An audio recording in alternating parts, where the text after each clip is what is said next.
Let's start this episode off with some violence. Bam.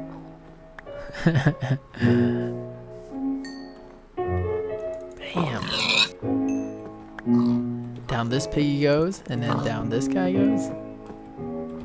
Can't get away. There we go. How's it going, guys? Just killing some piggies here.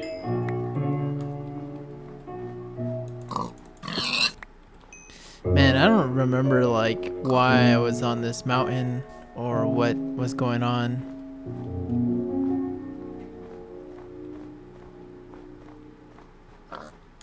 It doesn't really matter. Oh, I thought he was gonna fly all the way off. We can't get him now. Let's see if we can. Oh, there he goes. Ah, I thought he would fall all the way down. Alright, let's get down from all these shindigs and stop messing around and get serious for a bit. Now, my suggestion for you guys for forever is never to grow up. It's a trap. Never grow up. It's just a never-ending hassle, and it's just not worth it. So just stay where you are. Stay as a child at heart, and you'll be good.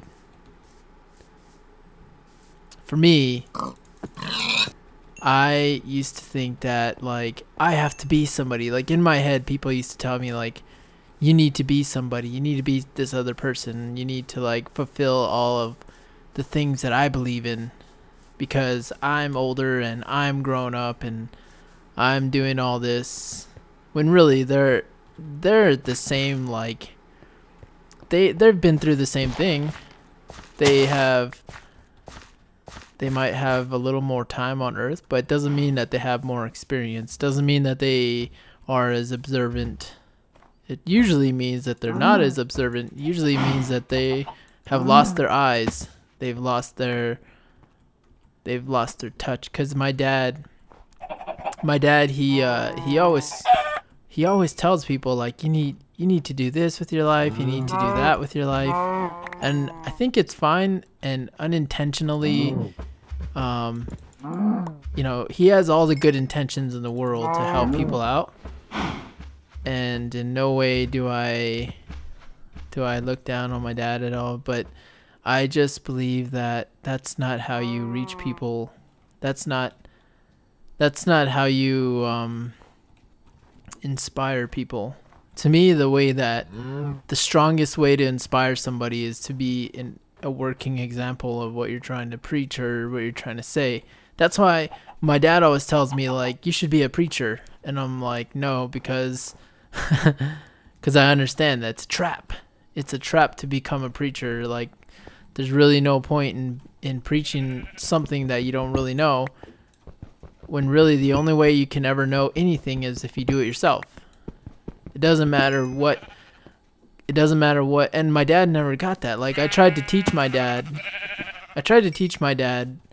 what I mean by using an example, because this is how I learned, but apparently he doesn't learn this way. So I tried to teach my dad by, like, he was washing the dishes one day, and he asked me like, is this clean? Is this clean? And then I told him, there's only one way to find out. And he said, how? And I said, wash it yourself. And that week that my dad was, and it wasn't like a snarky thing to say, like I was being serious. I was like, the only way to know is to wash it yourself. And that whole week that was happening, I was trying to be a little more rough on my dad by like, just like, I'm trying to not, partly I'm trying to test his how humble he is as a person, and he is extremely humble. I mean, I've tested it to ridiculous measures, and my dad never like fell apart. He was always nice. He was always amazingly nice. and humble about everything, and he never like got angry. He did get angry once, but it wasn't too bad. It's just like my mom, she was crying to me about like my dad, and she was saying that that she wants him to understand. And I know what she's talking about. I know what she means by she wants him to understand. What she's talking about is that she wants my dad to start taking care of himself. And what I think is like my dad has this idea, and I have this idea that, well, it's not my dad's idea, but my dad always talks about it. He always talks about other people like doing something with their lives and doing something big and doing all these things and making a mark on the world. For me, I don't care. Like, I think that people should just stop being ambitious. People should stop going and trying to be the best that they can be. I think that is the best way for a person to become the best way, that the best that they can be is to stop letting other people tell them what they should be, and just start exploring that for themselves, and make their own rules for themselves. Start living by their own standards and start creating their own standards, because a lot of people have never sat down and said, hey, what do I think about this? What do I think about life? What do I think? What do I know about myself? And they always, there's this idea, or there's this speech that I heard recently. It's by a guy. His name is Osho, and he says something like, "You've got to love your neighbors." Or how can you love your neighbors if you've never loved yourself? If you don't love yourself. So that sentence alone is like, it explains everything that I'm trying to talk about. It's like, my dad always tells people to become like something in their lives, do something with their lives. But my dad, he hasn't necessarily done, he hasn't been like, he hasn't gotten to like the successful millionaire. He hasn't become a lawyer or anything like that. And when I ask him about it, I'm like, why haven't you done this? And then he just says like, well, I've done what I wanted to do. And he says, what I wanted to do was be able to preach to people the word. And I'm like, I guess that is a fulfilling life if that's what you believe in. And then I started saying like, why don't you do this? Like, why don't you live to the standards that I admire? And I started to notice, like, in my head, I was thinking, like, why isn't my dad this way? Or why isn't my dad, why isn't my dad successful? Why did he never, like, fight so hard for this? Or why did he do this? And really, it didn't matter. It didn't matter what my dad did. It didn't matter what I'm going to do. And my dad always asks me, like, what are you doing? What are you up to right now? And I tell him, like, I'm here talking to you on the phone. Like he'll call me and he'll say like, hey, what's going on? What are you doing? And I'd be like, I'm talking to you on the phone. Are you here as well? Like, not as, and it's funny because it sounds snarky. It sounds like smart alecky, but it's really not. Like, I'm really asking him, like, are you here right now? Like, am I talking to my dad, or am I talking to a preconditioned response?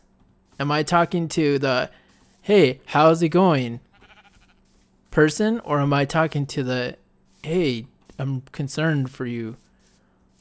What are you doing right now? That kind of person. The real life person. Like, there's feeling involved, not just an understanding, not just like the, hey, I'll see you tomorrow kind of response. The more of the, I hope I get to see you tomorrow because I enjoyed seeing you today. Like and it's the person that has more, the person in you that is actually there, not somebody who is just a preconditioned, programmed response that you say every time you see somebody.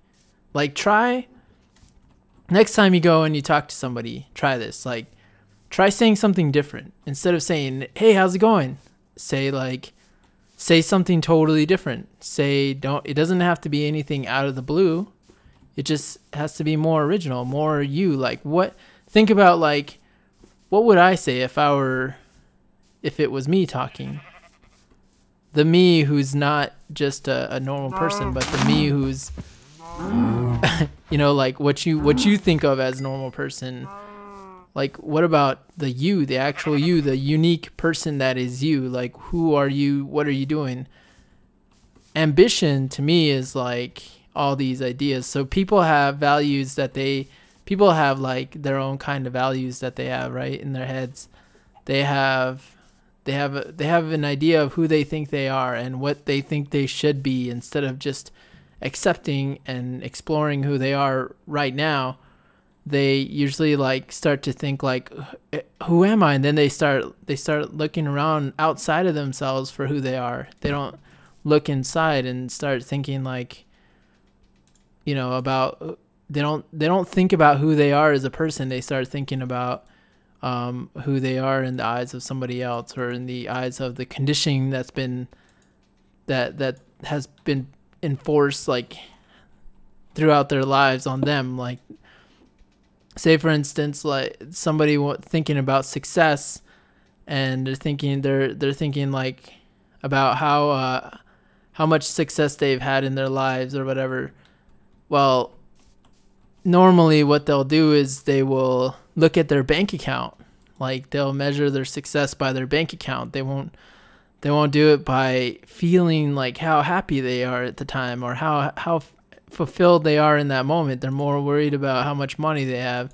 And that's fine. You can measure yourself that way, but that's not really success. Success is however you want to define it. I mean, it doesn't have to be anything out of the, you know, out of reach. It can be anything in that moment. It doesn't have to be something that is abstract. You don't have to say like, I will be happy if this happens. I mean, of course you're going to be happy if you have $1 million, but if that's not realistic for you, then why even try? If that's not really what you believe in, is that really what you believe in? Like, if you think about $1 million, do you really believe in that $1 million? Or in actually $1 million isn't that much these days. I'd say like if $1 billion. So if you had like $1 billion, would that really change your perspective about everything, or would you still be the same person? I remember someone telling me like, success would be me and my family on a beach. And I said, okay. So if you were on a beach right now, how long would that last? How long would you be fulfilled if you were to live on a beach? What about when the mosquitoes come around? Like, would you be angry because the mosquitoes were there? Or would you still feel fulfilled as a person? And he was just like, well, he's like, I believe that me being on a beach would fulfill my life for however long he's going to be alive on that beach. And I said, well, the only way you'll know is if you actually go to that beach. Otherwise, it's just a guess. And obviously he was just like, oh, well, he's like, everybody would be happy on a beach. And I said, I don't think so. What about people that live on a beach now? Do you think they're happy if they're living there and they're poor and they don't really want to be there? And then he was just like, wow, I didn't even thought about that. And it's not that I'm trying to like be somebody who is like inspiring and stuff like that. It's just what I like to talk about. I've started to think about like me as a person. What do I believe in? What do I feel should be entertaining? And this is what I would be listening to if I were looking for a YouTube channel. I'd be looking for somebody who has insight. And that's what I look for on YouTube, is I look for people who have insight, people who have something to say, versus just having somebody who is, man, I have so much beef, it's ridiculous. Let's get some of these iron. Beef, it's what's for dinner. So if you want to have ambition, then go out and seek out what you believe is your true meaning of success. And the only way that you're going to, don't seek outward, seek inward. Like if you wipe away all of the ideas that everyone has put in your head as far as success goes, like what it really means to be successful, like what you would really be doing. Like for me, success for me is momentary. It's not something that happens all the time the same way. For me, it's just being happy. And I don't need to have $1 million to be happy. In fact, probably the $1 million would make me unhappy, just because of all the responsibilities it comes with when you think about it. How happy will you be if you were to actually get that house on the beach and you were living in some ridiculous mansion? How happy would you stay? I think like it would be cool for a little while, but it would certainly get old. If you want to be productive and you want to and you really want to get something done, the best way to handle it is the best way to do anything is to have a reason to do it. The reason, when you make yourself the reason to do something, then you gain a new superpower. That's like that is the superpower of self-ambition, self-inquiry.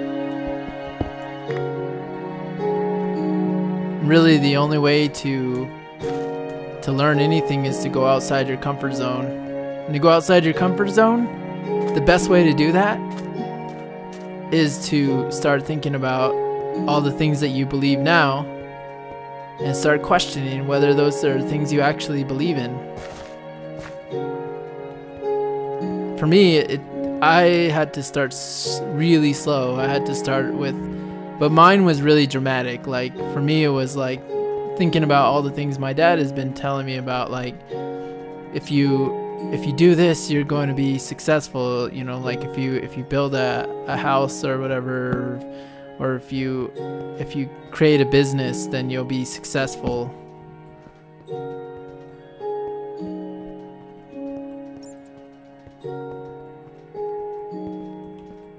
Those aren't things that I believe are successful anymore. Actually, they were never things that I believed were the equivalent of success. My dad, he has a long way to go before he understands anything. At least to my standards. To his standards, he's fulfilled. And all that matters is your own standards. All that matters in life is you. Really, when you become truly selfish, you are giving the world much more back, being a strong individual person, than you are if you go out and you do all these things for other people. And really, the only way you're gonna do stuff for other people is if you first can do stuff for yourself. It all starts inside, and then it goes out. So it all starts like with you questioning what you want to do, and you coming up with your own standards on for life and living, and then you go out and do it, and you go out and you live a fairly, and it all, as long as you start, that's all it takes is a little bit to start, and then everything comes into play after that. It really is, it's that fast. Like, I lost the cave I was at, but if you it just takes a really small amount of energy to start, and then the more you like start looking into yourself, the more you start to discover, and the more amazing and the more wonderful you start to feel as a person. The more awkward and scary situations you put yourself in, the more confident you become. And the more confident you become, the more powerful you become. And then the more powerful you become, that's when you can start helping other people. That's when you discover the gifts you have to share with the world, and then you can you can actually share stuff, and it'll be never ending in supply of you. Oh, I made it.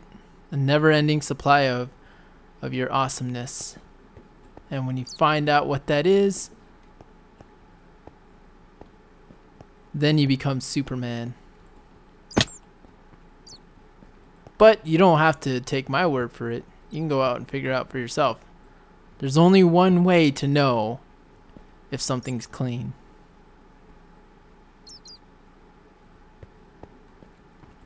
Alright. I hope you guys have an epic day or an epic night. Thanks for listening, watching. I'm going to try and do more Minecraft videos for you guys. Or actually, I'm going to try and do more Minecraft videos for myself. And I hope you guys enjoyed it. And see you guys later.